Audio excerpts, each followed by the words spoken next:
বাংলাদেশের মানুষের আশা এবং আকাঙ্ক্ষার প্রতীক ছিলেন বলেই তাকে এই ফ্যাসিবাদী সরকার তাকে মিথ্যা মামলা দিয়ে, সাজানো মামলা দিয়ে তাকে হয়রানি করেছে, তাকে মৃত্যুর দিকে ঠেলে দিয়েছে।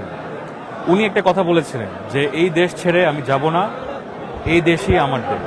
এবং উনি বলেছিলেন যে তাদের হাতে, ফ্যাসিবাদদের হাতে গোলামির জিঞ্জির এবং আমাদের হাতে স্বাধীনতার পতাকা। এই জন্যই আপনারা দেখেছেন যে হচ্ছে গিয়ে বাংলাদেশের যে জানাজা হয়েছে তার কিভাবে কানায় কানায় লোক দিয়ে ভরে গিয়েছিল, তার জন্য যে ভালোবাসা মানুষ সেদিন দেখিয়েছে।